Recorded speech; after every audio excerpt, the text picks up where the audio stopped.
UFC 325, Sunday 1st of February, 4 a.m. Standard Time, Trudeau's Bank Arena, Sydney Olympic Park, Australia. So before I give my rundowns on the UFC 325 card, just going to take a quick recap for UFC 324 predictions, how they went, and how my predictions lined up. Okay, let's get this done.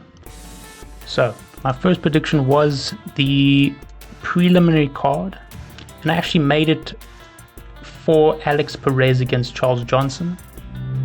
Now in my mind, I expected Charles Johnson to overthrow Alex Perez, basically because he has more skill, technique, and I thought that he would gain victory in those aspects. But it was proved wrong with Alex Perez gaining a first round knockout 3 minutes 16 seconds in. I can't fault Charles Johnson, he did a good job. It's just that Alex Perez stunned him and then he went down. It happens. Anyway, next matchup was a very, very easy win for Atiba Houtia. Now, when he fought Andrei Pulyaev in the first round, he nuked him, absolutely nuked him with a right hand, and that sent him to the floor. But luckily enough, he got back up and managed to circle around, gain composure, and since then, he was fighting like a deer in the headlights. He was on point, focused, he was locked in, camping, and he managed to survive round 2 and round 3. And so obviously the fight ended with decision going to Atiba Houtia, but I give massive respect to Pulyaev for avoiding all those lethal blows by Atiba. Now, it also showed us that Atiba's technique is not really there when it comes to focused shots. What Atiba likes to do is go in with amazing power and try to finish it in the first round like he's done with all these other opponents, his previous 3 fights in the UFC. Now when it came to Pulyaev himself is a very, very long distance fighter. He can avoid blows and he doesn't really fight in the clinch. When Atiba came in round 1, he nuked him, and then Pulyaev felt his power and knew he could not get hit a single time by Atiba, otherwise he would go down and not get up. So he did just that. He skirted around the outside, landed off shots, and his left jab landed so perfectly against Atiba multiple times. Even got him round 3, went to Pulyaev. That's insane. From almost dying round 1 to gaining a round in round 3, massive respect for Pulyaev. But of course at the end of the day, Atiba won because he just did more in round 1 and 2. And he's scary, man. Atiba has power. He's the second Francis Ngannou.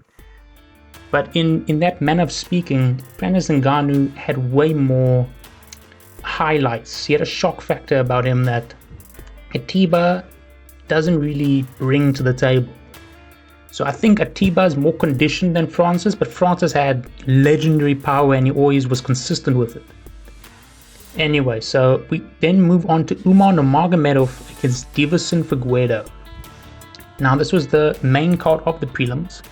And my bet was that Umar was going to dominate Deiveson Figueiredo, ultimately win by his kicks, leg kicks, just dominate him.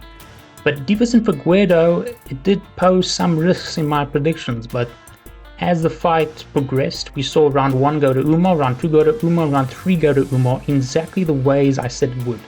We saw Umar launching that front kick, very hidden. It was very hidden front kick. So he launches it off his stance chains and you can't tell what he's doing. He hides it so perfectly. He kicks with the front of his foot as it lands.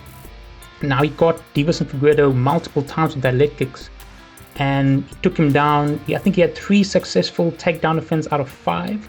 And when it ended with round 3, he just kept that dominant pressure, or the top pressure that Dagestans are famous for. He really elevated that and showed why he is a Dagestani. Now, respect to Deiveson Figueiredo, he's been in the game for many, many years, and I think it's time for him to hang up his belt and just take his feather duster and just dust off his laurels and hang it back up, because he's not, he can come back, fight a nobody, maybe someone making their debut. So the UFC can effectively feed him someone, but I think that right now it's best if he just resigns. Okay, now if we move on to the main card where the action was, of course I didn't make a prediction on Arnold Allen, against Gene Silver, but it's good to just mention that I believe Arnold did win round 1. I don't know what the judges were saying, but 30-27. Gene Silver, that is nonsense. Arnold won round 1. I don't know what the judges were looking at, but I think they got the wrong scorecard. Anyway, if we move on to Waldo Cortez Acosta against Derek the Black Beast Lewis. Now, I foresaw Derek Lewis KOing Waldo round 1, round 2. If anything, if Waldo lost more than that, it's just Derek giving more respect to Waldo. But as we saw, it was one of the most disappointing matches of my life. Because how can Derek allow himself to just take the ground position and allow Waldo to advance? That was really, really unexpected. He did it twice though. I mean, the first time, I think Herb Dean was the ref, he stood them up. Good call. And then, I think, round 2, Waldo caught Derek with a nice right jab, stiff right jab to his face. And Derek he fell down, and then he just didn't get up. And Waldo sort of motioned and gestured for him to get up, and Derek just nah, I'm gonna stay here. So he resigned the position, and Waldo was all right. And then he went for ground and pound, and then he got a technical knockout. So it felt like something was wrong with Derek there. I don't know, I think he just gave up in round 2. So it was very weird movements by Derek. Now, it is not anything against him for giving up in round 2 against Waldo, because Waldo's quite a phenomenal fighter. But I wish I would have had some background knowledge prior to this. If I knew Derek was just going to give up and not fight, then what's he even doing in the UFC? So that was a very, very weird movement by Derek there. But anyway, my prediction there was wrong.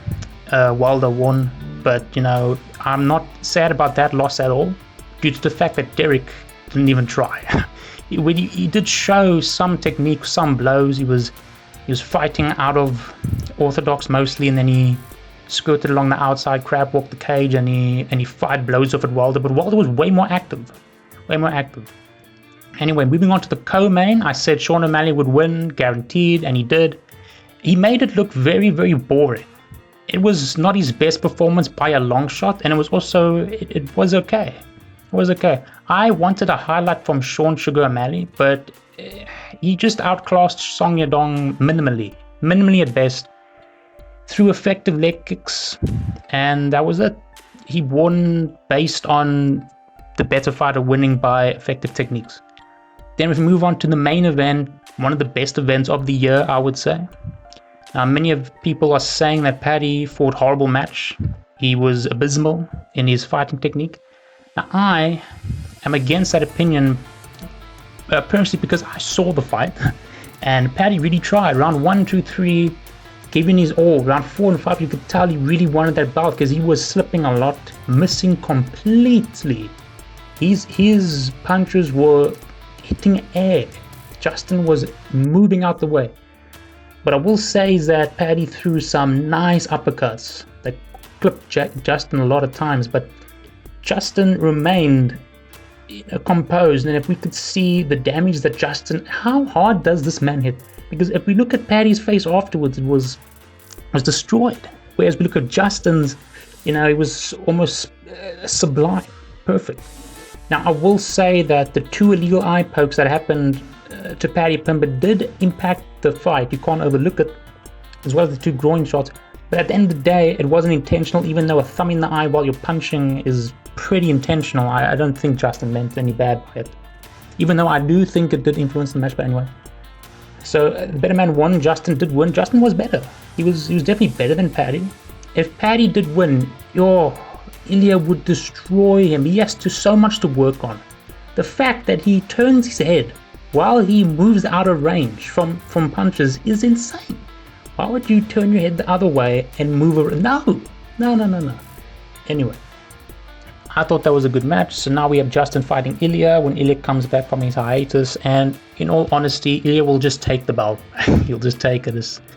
It's Justin's getting fed to Ilya at that point. Just a small little conclusion. I believe that the next 3 contenders for the bantamweight division, for the bantamweight championship belt, was looking to be decided in UFC 324. What I mean by that is that Song Sean O'Malley, Song Yadong, Davison Figueiredo, Umar Nurmagomedov, all those guys were looking at fighting for the belt. Potentially not this fight, but their next fight. Now, a lot of eyes were on the bantamweight division in UFC 324, and one of them needed a highlight to just push them a bit, because we don't know if Merab's going to fight Piotr Jan as a rematch for the belt. I would like if they do, because I believe those two are the best in the bantamweight, and everyone else can, just jump on a cliff. But anywho, Umar, I really wanted him to get a highlight against Davison Figueiredo, and it looked like he could have gotten one, but he just resigned to just top mount pressure, and he won in a very boring Dagestani way, how like all win except for Islam. So he didn't get a highlight, so he is not really gaining public favor there. When it came to Sean, very boring match. Almost put me to sleep. So him and Song Yadong also are not really looking at the highlights there. If I had to match the next card for them, so to speak, I would definitely match up Umar with Sean. We haven't seen them further ever, and I think it's very good testing grounds for Umar and for Sean O'Malley. So this is Sean's comeback after 2 losses in a row to Merab, and if he can win against Umar, that's a big step to his ego. Now, for Umar to lose against Sean would be the pits, but he's definitely going to win against Sean. Let's not even joke about it. Sean has a black belt in Jiu-Jitsu, but Umar has Dagestani wrestling, which is like 10 black belts combined and then some. So yeah, that's just my little side commentary there. Now, if we look at the main predictions, UFC 325. First of all, it's the pay-per-view of February, and it's nice that we have 2 pay-per-views in a row. Now, when it comes to UFC 325, my first prediction will be Tai Tuivasa against Taliesin Teixeira. Now, Tai Tuivasa, heavyweight match, obviously. Now, the last match I watched of Tai Tuivasa was him against Rosenstrike. Now, that win, they were both evenly matched, really, and I thought Tai Tuivasa won, but they gave it to Rosenstrike, and I keep thinking Rosenstrike's Derek Lewis, because he looks exactly like him, assuming. But it went for a split decision, and they gave the win to Rosenstrike. I thought it was a robbery, but, it is what it is. And the previous fight I saw of Tai Tuivasa live was not his previous fight, but his fight in 2024, March 17th. 2023, September the 10th, and it was against Alexander Volkov. And then before that, it was against Sergey Pavlovich. Now, he did lose both those matches against Alexander Volkov by submission round 2, and then he lost against Sergey Pavlovich first round by knockout, which is not looking good for Tai Tuivasa. Could you imagine that even before that, he lost to Cyril Gahn, the man himself, Born Garmin. He lost by 3rd round knockout, but at least before that in 2022, he gained a win over Derek Lewis by knockout. That's what you want to have. But then not to subsequently lose against Gahn, Pavlovich, Volkov, Tybura, Rosenstrike. The dude is on a 5-fight losing streak. He's on a 5-fight losing streak. How is he still contracted in the UFC? I do not know. He's using all the luck he has. He's maxed out that stat. But him against Shikayo, weird name, but Taliesin Teixeira. Now, the alliteration on this match is insane. We have Tai Tuivasa against Taliesin Teixeira. Insane. But Taliesin Teixeira is relatively new to the UFC game, only having 2 fights last year. That's when he made his debut in February the 9th. It was almost the anniversary of his debut into the UFC. Now, he did win his debut against Tafa by round 1 knockout, and we thought, oh wow, we have the next best thing in heavyweight. I was thinking the same thing.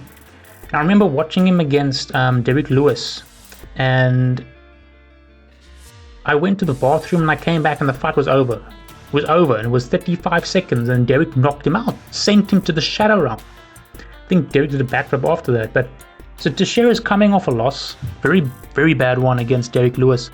And who do I think is going to win against him and Tai Tuivasa? I'm gonna have to go with my boy Tai Tuivasa now.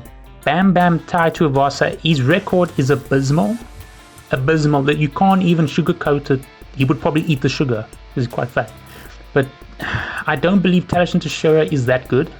Now, that's a very, very weird take, I know, controversial, but I have reason to believe that this guy, I don't know how he got in the UFC, but I think his talents lie elsewhere. I think Tai Tuivasa is going to come back with a legendary win against this guy. Mark my words, come back with a legendary win.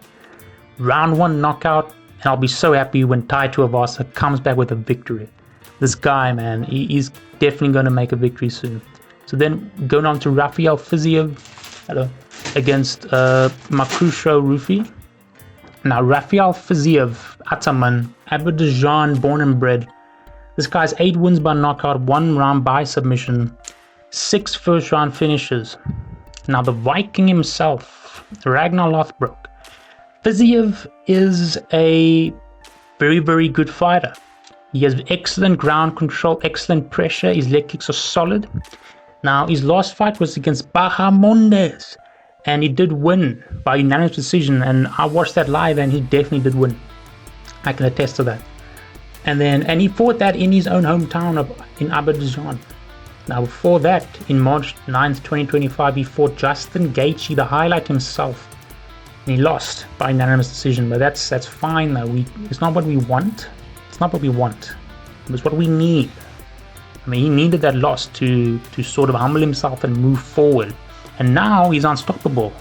I mean, legit, he's unstoppable now, and he's going to probably get a title reign soon in lightweight. I believe that loss was what he needed. Because before that, he lost against Gamrot, which was not what we wanted either. But before that, he lost against Justin again.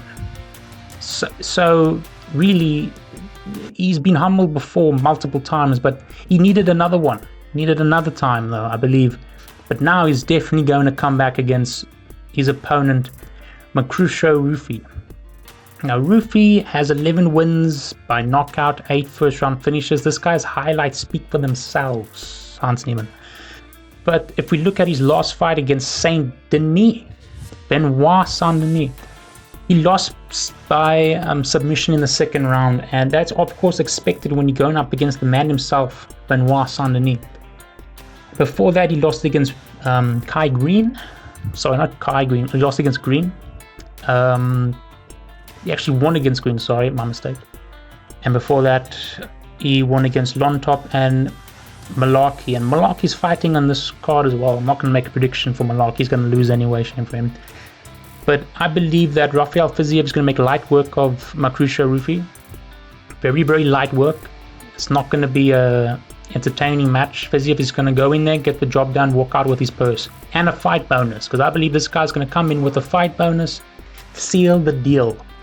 Now, main event, we're already on the main event, but co-main, very excited for this match. Dan the Hangman Hooker against Benoit Saint-Denis. God of War. Now, Benoit Saint-Denis needs no accolades or mentions because this guy's done it all. He's on a very good winning streak now. I love his win over Beneil Dariush in last year. And then, of course, his win against Makrusho Rufi also last year. And Propolek, he won. Of course, I don't know how on earth he lost against Meccano. Oh, yeah, that's right. He got a doctor's stoppage. That's why. That's the only way you can lose against Meccano, and that's if you injured yourself on purpose. Meccano's weak. That guy's so weak. It is a miracle he got a title shot against Islam when he did. Because they all knew that when Arman pulled out because of his back, it was really because he missed weight and he was too much of a chicken to say so. So they had to skitter around and find a opponent to face Islam on a 1 day or 3 days notice. No one showed up to answer that call, even though the money was there. And only one little guy said, I'll do it for the money and only for the money. Because he knew that he was going to lose against Islam, and he did. He lost by round 1 submission, triangle choke, done, sealed deal. So losing against Meccano, he didn't lose. He allowed himself to be injured. Let's make that fact very clear when it comes to Benoit Saint-Denis. Before that, he did have a genuine loss against the Diamond himself, Dustin Poirier. rest in peace. He's not dead. He's just, retired from the UFC, but he's not dead. And before that, he fought Frivola, won against Moises, won against Bonfim, won against Miranda, and it goes on and on. Now, he's going to make very, very light work of Dan Hooker. Now, it's going to be a very tough fight, this one, and the reason why I say he's going to make light work of Dan Hooker is due to the fact that Dan Hooker is coming off a very, very bad loss against Arman Tsarukyan, where he got submitted round 2. Arman tightened that grip and sent him to the shadow round to sleep. Before that, he was on a very good run. He defeated Gamrot, which is not an easy, tough decision. It's not an easy task at all, because Gamrot's a very, very good American wrestler. I think he's a very good Greco-Roman wrestler, if I do believe correctly. And then Hooker won against Turner in 2023. Late 2022, he won against Puleles, but that's obvious because Puleles is not really that good. But the main reason that he's gotten a lot of pushback from people online because of his loss against Arnold Allen back in 2022. He lost by first round knockout, but ever since then, he's gotten tattoos and he's really it changed his mentality and started winning. So I don't know if that was because of the tattoos or it was because he changed his mentality. But I will say that losing to the greats actually, Dustin Poirier, Michael Chandler, Islam Makhachev, Arnold Allen, yes, he is a great, and Arman Tsarukyan, Gamrot as well. Losing against all those guys is not good. It's not good. But he does have some notable wins against other guys. Now, I believe he's going to defeat Benoit Saint-Denis? No, not a chance. He did get the BMF belt, which means he is a very, very tough guy. That guy loves to fight. He fights in his free time. He organizes his own backyard cage fights. This guy loves fighting. But so does Benoit Saint-Denis. And this guy is going to take no prisoners. He's not going to let him survive. So I predict second round stoppage by Benoit Saint-Denis, and I think it's going to end in the second round. Yes, as I said, technical knockout stoppage. Okay, now we're on to the main event from which this card is built around. Alexander the Great Volkanovski, current featherweight champion, defending his belt for the second time against Diego Lopez. Now, before that, it was vacant because Ilya Topuria decided to move up to lightweight. And as he did so, he vacated the division and left the belt just hanging in the air. So they picked the only two guys who were in the top of the food chain, so to speak. And that was Diego Lopez himself and Alexander Volkanovski. I really wanted Diego to win. My heart was with him. But Alexander showed that in the championship rounds, champions are made. And he has so much experience as being one of the greatest to have ever done it and come out of America and win that belt. It's not America, sorry. Australia and win that belt. Now, what Diego needed to work on was his stamina. Really needed to work on his stamina in those late round 4 and 5 championship rounds. His explosiveness is what got him so many victories in the past. But against Volkanovski could really read him and apply front pressure. Apply that forward front pressure, keep him on the back foot. If he fights on the back foot, that's his weakness. So Diego must counter that by moving forward. If Diego moves forward and keeps Alexander Volkanovski on the back foot, I believe he will find success in those early rounds. And it's crucial that Diego wins those first rounds, because in the later rounds he could slip, he could become lax, and then Alexander will just pick him apart. I believe that's going to happen again, which I don't want, but I believe it's going to happen again. But I believe that Diego is going to win round 1, 2, and 3, and he's going to lose round 4 and 5. And I think we're going to have a new featherweight champion. Is going to be Diego Lopez himself. So that's my predictions for UFC 325. Now, the next card will be UFC Fight Night Bautista against Oliveira. And we're also looking to have on that card Dustin Jacoby against Julia Walker. And I see as well that on the prelims, we have the main event on the prelims, we have Alex Morano against Daniel Donchenko. Now, Daniel Donchenko, if you remember his name, did win the UFC the UFC Ultimate Fighter series along with Joseph Morales. Now, Joseph Morales did win the Ultimate Fighter already and got a contract with the UFC, but he lost twice and then he got the pink slip, so to say. He got cut from the UFC, and then because they liked him so much, they allowed him to come back on the Ultimate Fighter series, and he won against Alibi in the prelims of UFC 314, I believe. It was when Dricus was fighting Hamza. Now, what I really hope that Daniil Donchenko does differently than when what I hope he does differently and what he has worked on since the Ultimate Fighter is his ground control. Now, he's very good at his techniques when it comes to throwing, brawling, boxing, kicking, but it's his ground control and techniques that need work. He needs to practice keeping the opponent grounded when you have an advantageous position. Don't to the back of their head, and try to advance the position while you're on top, because otherwise the ref's going to stand you up if he just sees you not advancing the position. So he has to work on that. But I'm glad to see him fighting. I wondered when he was going to fight. And also Saeed Nurmagomedov is fighting. Now, Saeed Nurmagomedov obviously is the cousin of Umar Nurmagomedov. Now, when it comes to Saeed Nurmagomedov, he's now been contracted with the UFC, which is very good. Actually, he's been in the UFC for years, since 2018. But I'm glad to see him fighting again. I thought he was retired, which is not what we want. Because I like this guy, I like how he fights. But anyway, there was also one controversy when it came to the weigh-ins. And I do believe that Tafa, or what's his name? I think his name's Tafa. He's not fighting anymore. He was supposed to fight in the prelims, but he missed weight by 4 pounds. He missed weight. Sorry, 3 pounds. He came in at 129 pounds, and he's supposed to weigh 155, and well, he can sort of say 156.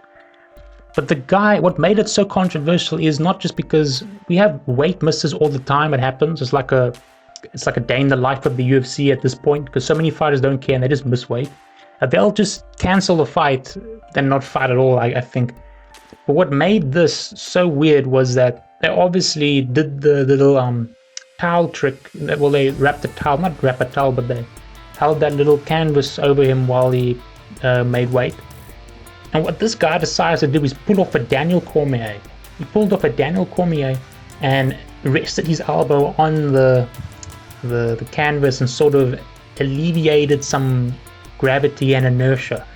And what that did is he weighed in 122. He weighed in at 3 pounds underweight. So the people looking at the scale were like, what is this? And then he was already stepping off, and they were like, no, run this back.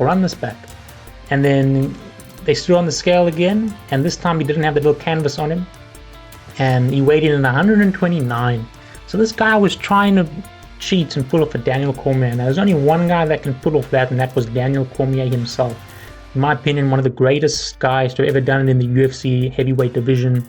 Double champ when double champs meant something, and when you could actually hold the championship title continuously and simultaneously back in those days. But now you can't hold 2 belts simultaneously. You have to vacate and then move up. So really, in the current era, double champs don't mean double champs. They mean 2 division champions. So Islam Makhachev, as an example, being the most recent welterweight champion, following the lightweight champion, is now a 2 division champion, not a double champ. Just to point that out there. Okay, my next prediction video will be the week following, and I believe it's going to be 7th of February, Saturday.